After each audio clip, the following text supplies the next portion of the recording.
The artificial dawn over Nexus Port flickered on with its usual 10-second delay, washing pale amber light across the Chiramestial promenade. Joran Vale pushed through the clinic's rear exit and let the door seal behind him with a soft hiss. He checked the lock mechanism twice before allowing himself to breathe. Old habits. Battlefield habits.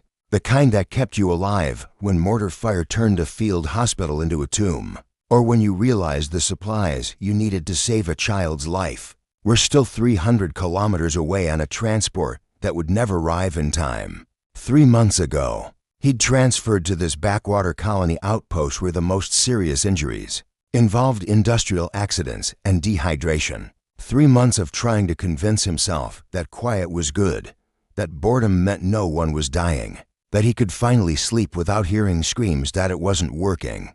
Joran rubbed the raised scar tissue on his left forearm and started walking. The morning sanitization mist hung in the air, smelling of synthetic citrus and chemical sterility. Everything about Nexus Port felt temporary, like the whole colony knew it was one bad quarter away from abandonment. A metallic scraping sound made him stop ahead. Near one of the public waste dispensers, a small figure balanced on an overturned supply crate. The child was elbow-deep in discarded items, sorting them with surprising care into neat piles on the ground. Her skin was a delicate silver blue that caught the morning light, and her hair, long, flowing violet, was still damp, probably from washing in one of the public fountains. She worked with quick, nervous movements, but there was method to everything she did. This wasn't her first time. Joran approached slowly, keeping his footsteps audible. The girl's shoulders tensed, but she didn't run. "I'm not stealing," she said quickly, her voice small but practiced. "I'm searching for a birthday gift for my mother, human." The words hit Joran harder than they should have. The careful dignity in them. The way she called him human like it was a title, not just a species. He crouched to eye level, keeping his hands visible and relaxed. "What kind of gift does your mother like?" he asked. The girl finally looked up.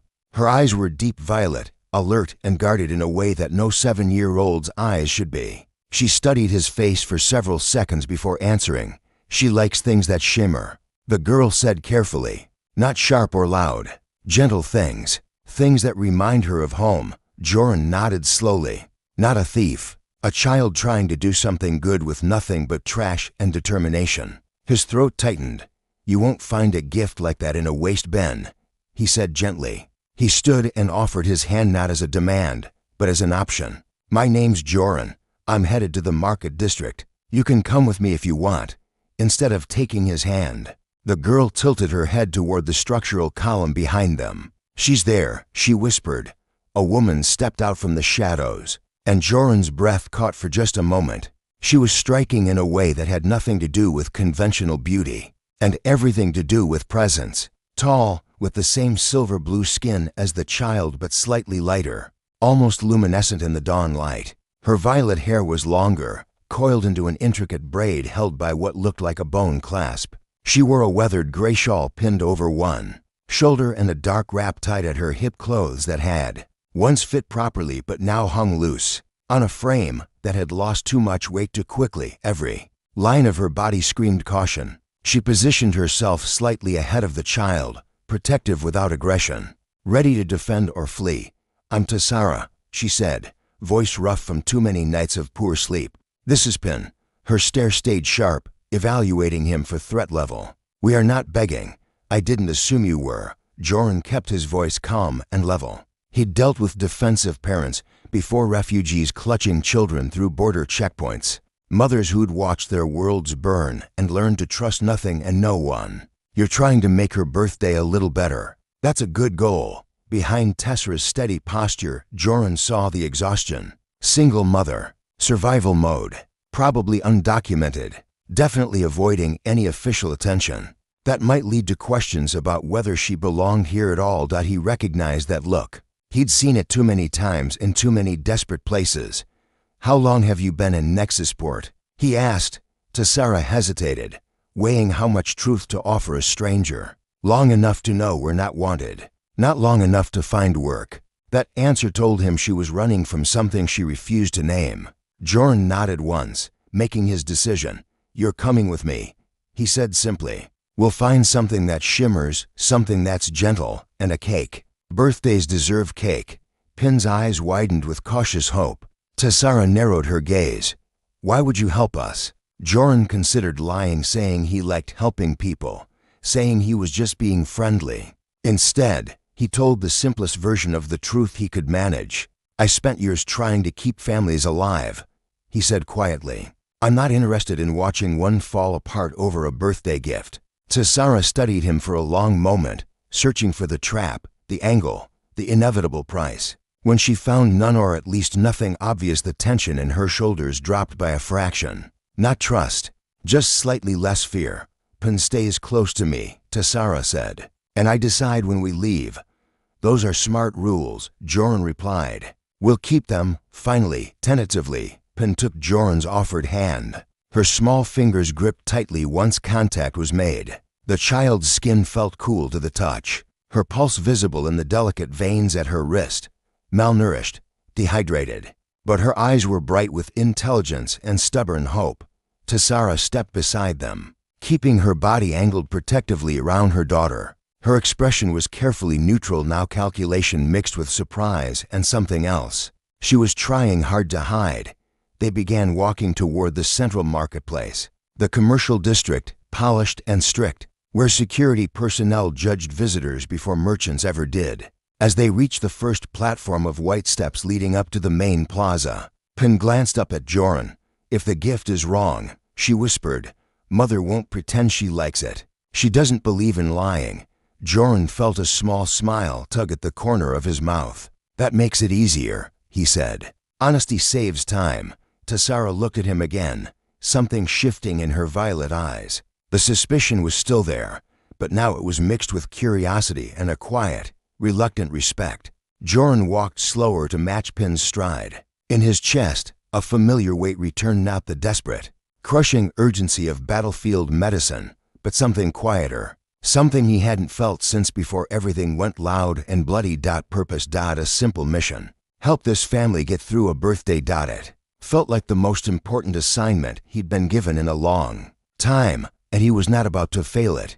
They reached the entrance to the commercial arcade as the first wave of morning crowds drifted in. Right overhead, lamps clicked on panel by panel, revealing perfectly arranged stalls behind transparent security shields. Every vendor space was labeled with sterile white placards. Everything about Nexus Port functioned on permission and precision. If you looked uncertain, someone would eventually ask why you were there. Joran noticed Tessara adjust her shawl across her chest, not to impress anyone, just to avoid drawing attention. She scanned the security personnel at the corners, measuring response times, calculating how quickly they would intervene if she misstepped. Her jaw tightened almost imperceptibly. Joran slowed his pace so they walked side by side instead of him leading. This place likes order, he said quietly. We follow the rules. They look past us. Tessara gave a short nod, understanding the strategy immediately. Pin stayed between them, holding Joran's sleeve with 2 fingers, not trusting completely yet, but accepting that his presence mattered. As vendors began opening their stalls one security lock at a time, Pin's eyes jumped from display to display. So many objects, too clean, too expensive. Her shoulders shrank with each step deeper inside. If they realize we have no credits, she whispered, we'll be removed. Joran shook his head slightly. You're with me. You're not invisible today. Pin's grip on his sleeve tightened. Tessara remained guarded, but Joran noticed she wasn't just worried about poverty. She was watching exits, patrol routes, even the reflections of security personnel in polished tiles. Someone who'd learned the hard way how quickly safety could collapse. A question Joran hadn't asked earlier came back to him as they walked deeper into the arcade. He waited until Pin was distracted by a display of holographic toys before speaking low to Tessara. Where's her father? Tessara's body stiffened for a heartbeat, then deliberately relaxed, professional control reasserting itself. He left before she spoke her first words, she said. Voice flat, no bitterness in the tone, just exhausted fact. He decided the colony life wasn't what he wanted. We stayed. We survived. Joran read what she didn't say. You don't get to judge us. He didn't. Then you've been doing the heavy work alone, he answered simply. Tessara blinked once in surprise. She'd expected blame or pity. Instead, she got acknowledgement. Something settled in her expression, not trust yet, but recognition that this human might be different. Before she could respond, Pin tugged Joran's jacket. Look, that one makes music. She pointed to a long crystalline chime with faint silver blue coloring. Joran tested it carefully. A clean, resonant note hummed at the slightest movement. Beautiful, perfect. Then he glanced at the price tag and felt his stomach sink. It would wipe out most of his remaining credits for the month. He kept his voice upbeat. Nice sound, but I think we can find something even better for a birthday. Pin accepted the explanation without disappointment, trusting that he would keep searching. They moved along a display of small mechanical birds that chirped when activated. Cute, inexpensive. Wrong, Joran let Pin try them anyway, so she could rule them out herself. No, she said eventually, shaking her head. These aren't gentle enough. Mother likes sounds that bring calm. Joran nodded, impressed by her reasoning. The girl wasn't hoping for any gift. She wanted the right gift, the one that would make her mother feel seen, not embarrassed. They reached a stall of resonance devices, strange cylinders and cubes that produced soft harmonic tones. A shimmer box, the best option, sat in the center of the display. Pin spotted it immediately. That one, she said with quiet certainty. It sounds like water moving over stones. A vendor approached, his uniform too crisp for an honest merchant. His gaze slid over Tessera's worn clothing with obvious disdain before landing on Joran. Those items are for demonstration only, he said, voice neutral in the way people make it neutral when they think they're superior. Purchases require a registered residential account. Pin looked down instantly. Tessera's stance sharpened, chin up, shoulders squared, but Joran saw the flash of pain in her eyes, shame trying to wedge itself between them. He stepped forward, calm but immovable. Charge it to my account, Joran said, tapping his credential chip on the terminal. The device beeped green. Authorization confirmed. The vendor hesitated, realizing he had no leverage now. He processed the sale with tight, angry fingers and looked away. Joran placed the shimmer box in Pin's hands. She ran her thumb over the smooth surface, testing the sound mechanism without activating it yet. Saving the surprise for later, Tessara stared at Joran, evaluating what kind of man fought humiliation with quiet action instead of words. You didn't have to do that, she said softly. Yes, Joran replied. I did. His voice left no room for argument. A few stalls later, Pin slowed again, not for a gift this time, but for the smell of grilled skyfin. The vendor's heating coil sizzled with protein slices, edges crisping to golden brown. Pin's stomach growled loud enough that she winced and hugged herself. Joran checked the credits remaining in his account. He'd spent carefully up to now, but he would spend what was needed.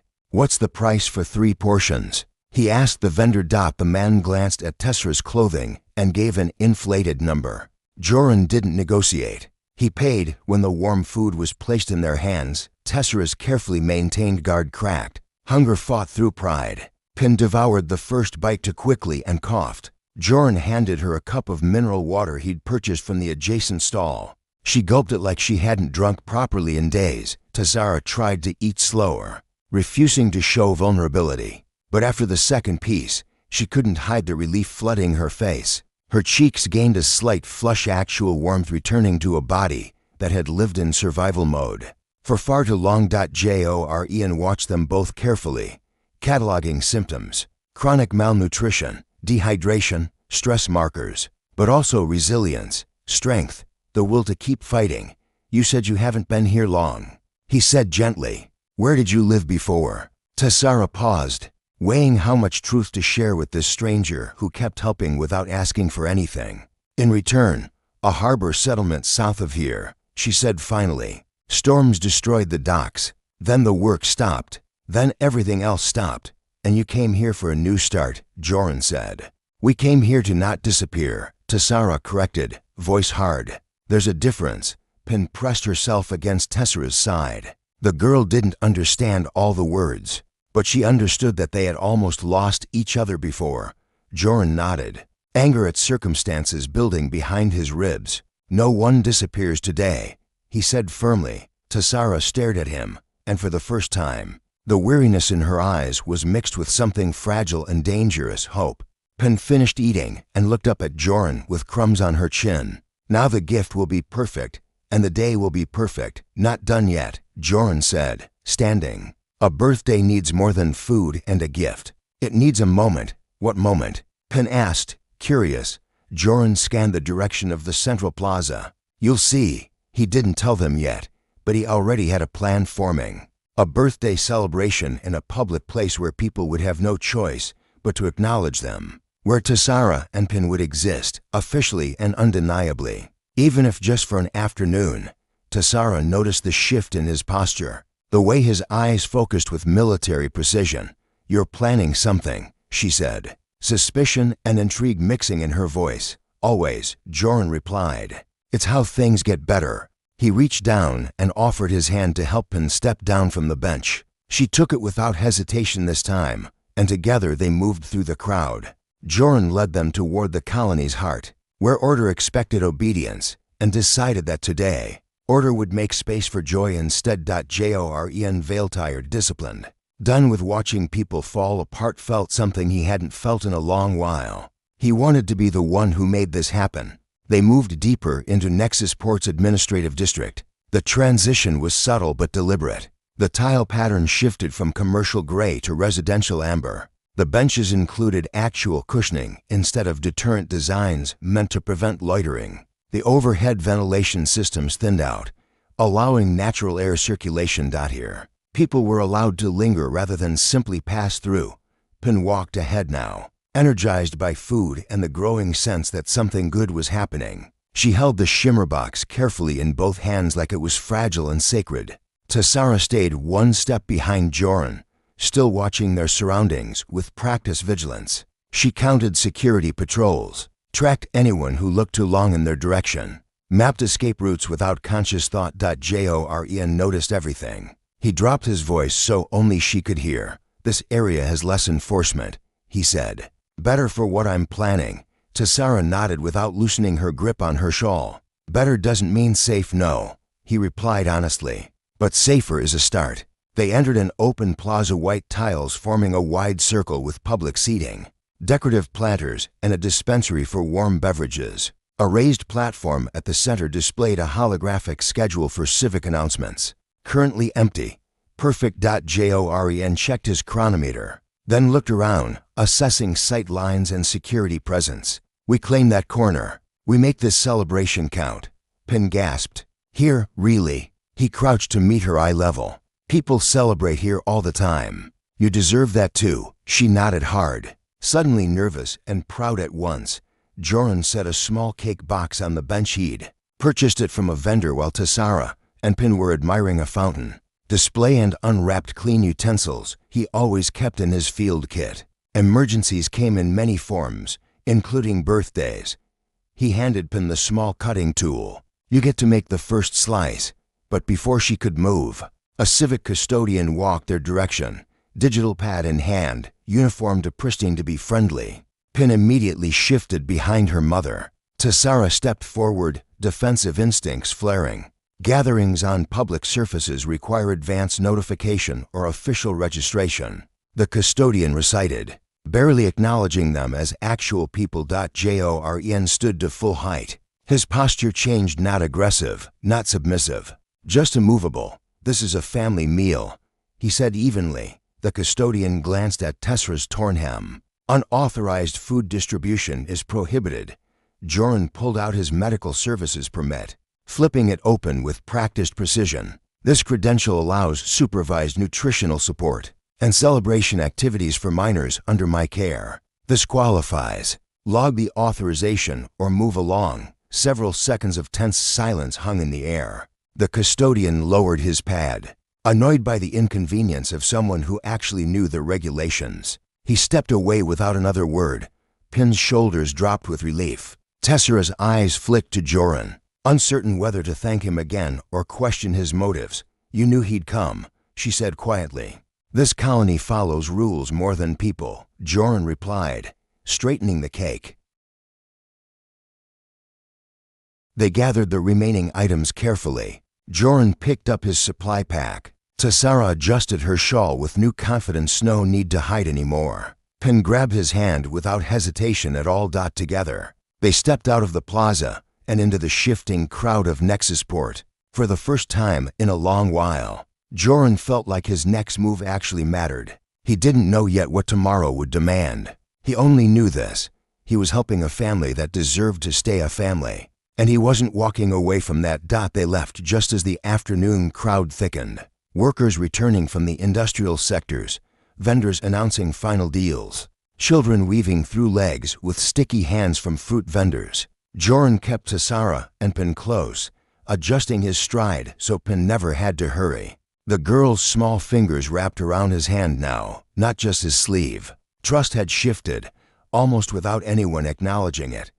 Tassara walked slightly behind them, scanning the crowd with vigilance born from experience. She hid it well, but every time a uniform came into view, her breathing changed subtly. Joran pretended not to notice, but he was tracking it to distance from patrols who watched too long. Exit routes.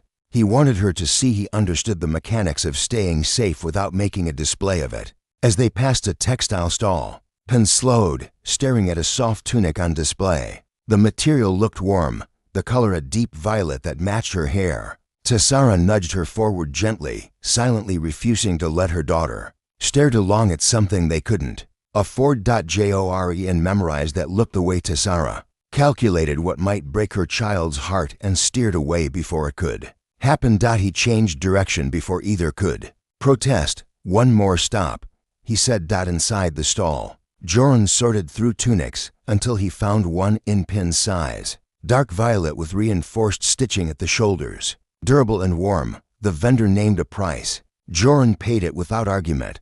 Pin blinked at him in confusion. But I didn't ask for anything. You looked, Joran said simply. That was enough. She ran her fingertips over the fabric like she needed to confirm it was real. Then she stepped forward and wrapped her arms around his waist, a quick, awkward hug. She let go immediately, looking embarrassed by her own boldness. Joran crouched to meet her eyes. That hug was payment. We're settled. Behind them, Tassara watched the exchange, something tightening in her throat. You keep doing this, she said quietly, not angry but overwhelmed. You make decisions before I can stop you. I make decisions that help, Joran replied. You can override any of them. You haven't. She opened her mouth to counter but found she couldn't. Instead, she took the tunic from Pin and examined the seams, her fingers lingering in a way that said she appreciated quality she hadn't been able to provide in far too long. They continued walking toward the residential district. The buildings here were modest single-level units with sealed doors and basic environmental systems. Not luxurious, but maintained. Safe. Joran's unit sat at the far corner, overlooking a small terrace where native reed planters blocked the view from the main pathway. He keyed open the door. The interior was simple and orderly. Everything had its place. Footwear off by the entrance, he said, already removing his boots. Habit from the clinic. Keeps contamination out. Tassara nodded, willing to follow rules when those rules protected rather than restricted. Pin kicked off her worn sandals and hopped inside. Shimmerbox still clutched tight. Tassara stepped in more slowly. Her eyes scanned everything: the storage units, the ventilation controls, the window locks, checking for danger, for escape routes. Trauma had taught her to read rooms faster than most people read signs. Joran recognized the assessment. He'd done it countless times in hostile conditions. You can lock the door from inside, he said gently. Manual bolt, too. She paused, then slid the bolt with a firm click. The smallest measure of ease softened her shoulders. Pin stood in the middle of the room, uncertain what to do with comfort. Where should I put this? She asked, holding up the shimmer box. Joren pointed to a small table near the window. Right there. That can be your spot. She placed it carefully and sat beside it, legs swinging over the chair's edge. She touched the device again, and a soft harmonic hummed through the room, not loud, just enough to feel. Joren brought out two folded thermal blankets from storage. There's only one bed, he said. You to take it. I've slept on worse than floors. Tassara looked at the bed clean sheets, actual pillows, and swallowed hard. It feels wrong, she whispered. Taking this from you. You're not taking, Joran answered. You're using what's here. That's the entire point of having a home. She didn't respond, but her breathing steadied. That was enough for now. As evening light filtered through the window, Pin began to yawn between attempts to stay awake. She leaned into her mother's side, shimmerbox tucked under her chin. It made another quiet tone, steady as a heartbeat. Joran adjusted the lighting to warmer tones and poured 2 glasses of filtered water. He handed one to Tessara. She accepted with both hands. Their fingers brushed light contact, but enough to send a small jolt of awareness through both of them. Tessara pulled back first, embarrassed by the spark she couldn't hide. You're calm, she said softly. Even when people try to intimidate you. I don't waste energy on the wrong fights, Joran replied. The world offers plenty of right ones. She exhaled slowly, something unspoken settling between them. Gratitude, curiosity, a quiet recognition that Joran Vale was not a temporary accident in their path. Pin had fallen asleep, leaning against her mother. Tessara lifted her carefully, and Joran brought the blankets to the bed. Together, without planning it, they arranged pillows and sheets round the sleeping girl. Pin barely stirred. When Tessara laid her daughter down. She stayed there a moment longer, her hand resting on Pin's hair, staring at her face like she couldn't believe the child was peaceful, safe and warm all at once. Joran dimmed the overhead light, every muscle in his shoulders relaxing for the first time that day. Tessara stepped back from the bed. She spoke quietly, eyes still on her daughter. We've moved through so many places. People look away. They pretend not to hear us. She finally looked up at him. You didn't pretend. Joran shifted closer, not invading, just present. I'm tired of pretending the world is fine when it isn't. She looked at the floor, then at the locked door, then at him. Why are you alone? She asked. Joran inhaled slowly. Because I was better at saving strangers than keeping the people I cared about. He hadn't meant to say that so plainly, but it came out before he could stop it. Tessara understood the weight of that confession better than most. She stepped closer, reading his expression properly. You're doing something different now, she whispered. Joran nodded, trying to. A long silence stretched between them, comfortable but intense. She brushed a loose strand of hair from her face. We won't stay forever. You'll stay tonight, Joran said. And tomorrow, you decide again. Tessara looked at him for a long moment, then spoke without looking away. Thank you, Joran Vale. Her voice carried something new, something that made Joran's heartbeat shift unexpectedly. He nodded once. Get some rest. I'll keep watch. He stepped toward the door and settled onto the floor with his back against the wall, boots nearby, medical kit within reach, old habits, necessary ones. As Tessara lay beside her daughter, she kept her eyes on Joran until he finally looked away, giving her privacy. He didn't smile, but his calm presence told her enough. No one would touch them tonight. No one would take anything from them. Pin's shimmerbox hummed a soft note as she shifted in sleep. The tiny sound filled the quiet apartment, a promise in the dark. Tomorrow didn't feel like a threat anymore. It felt like a choice. Joran woke before dawn the way he always did, not to an alarm, just a body trained for emergencies. He sat up slowly, careful not to make noise on the floor panels. The room was dim, washed in faint blue glow from the exterior lighting. He turned his head carefully. Pin slept curled in the center of the bed, one hand still resting on the shimmer box as if protecting it. Tessara slept on her side facing the child, arm draped loosely across Pin's waist. For the first time since meeting them, Tessera's face looked unburdened. No tension around her eyes, no tight jaw. She breathed evenly, safe sleep, rare sleep. Joran took it in quietly, knowing moments like this didn't last long. He stood and stretched stiffness from his back. He'd slept in worse places, under transport vehicles, on clinic floors beside patients who didn't survive until morning. Last night had been comfort by comparison. He brewed dark coffee, the scent filling the apartment, warm and slightly bitter. He prepared herbal tea as well, remembering Tessera's preference. He set both on the counter and turned to prepare breakfast: protein strips from storage, fruit preserves, flatbread warming on the heating element. Small details, but they mattered. He was plating food when Tessara stirred awake. She sat up quickly at first, instinct kicking in, eyes scanning the room like she'd forgotten where she was. When she saw Pin beside her, she exhaled and relaxed. Then her gaze found Joran. He wasn't looking directly at her, giving her a moment to gather herself. Just setting plates on the table. Morning, he said, voice low so he wouldn't wake Pin. Tassara brushed hair from her face, trying not to look startled by her own comfort. You cooked again. Seemed like the right thing to do, he said. Coffee or tea? Tea, she replied. Then,